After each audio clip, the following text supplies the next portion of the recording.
Hello everyone, and this is my review for WWE Friday Night Smackdown on June 21st, 2013. And just go off to say right off the get-go, I felt that this Smackdown was actually a fairly good show. You had some good quality matches in there, some really good at least one really good match in there, if not two, depending on how you feel.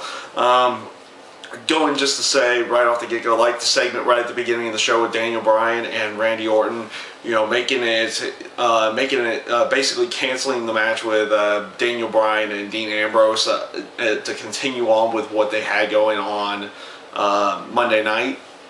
I also like the aspect that they use the the stoppage of the match as part of the storyline to set it up for this one. So that was a nice little added touch to it.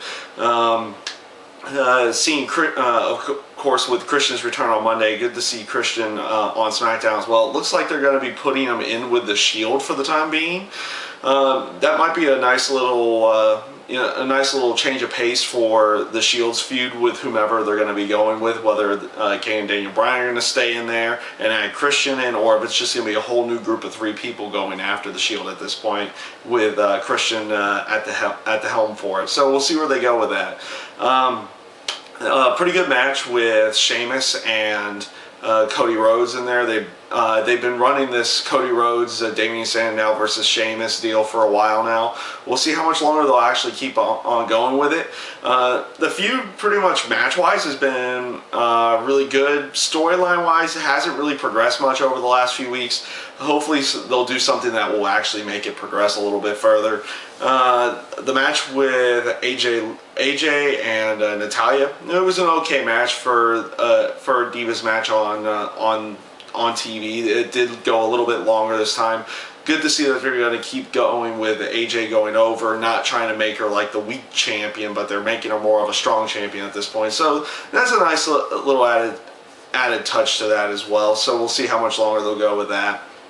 The match with Chris Jericho and the match with Chris Jericho and Alberto Del Rio honestly was a great match, and I loved how they did the ending there, where it looked like the disqualification would have been against Chris Jericho, but it ended up being Chris Jericho to win by disqualification, but they had Dolph Ziggler come out and attack Alberto Del Rio, giving him the win, and then of course the ending with Jericho getting angry, giving him the code breaker, which allowed Alberto Del Rio to gain the advantage over Dolph Ziggler again.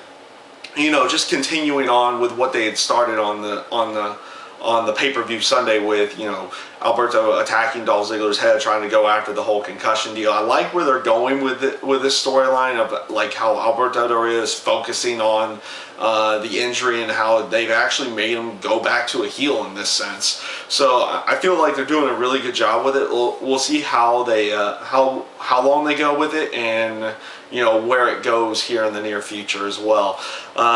This basically leads me to the match with Daniel Bryan and Randy Orton. With SmackDown this week, they didn't actually have to stop the match because of an injury. It ended up being a really good match. You would figure with both of them that they could put on a really fun and entertaining match, which they did. I like the aspect that it doesn't seem like this feud's going to end because the match ended in count out. I liked how Daniel Bryan you had Daniel Bryan and Randy Orton in there, and then you had Daniel Bryan grab the microphone saying he didn't want to win that way. He wanted the match to be restarted, but obviously they just ended the show. They didn't have the match get restarted at that point. We'll see if they'll use that as a little bit of the storyline as well into the near future. But obviously they're going to go on with Daniel Bryan and Randy Orton here for the foreseeable future, and it should be a really fun storyline, and hopefully it'll just lead into a really good pay-per-view match between the two of them. So overall, I felt SmackDown this week was a fairly good show. You had a little bit of storyline progression, some really good matches in there, and just overall, I felt like it was a pretty good show in general. So that's my review this week for Friday Night Smackdown. I thank you guys for watching, and I hope you enjoyed.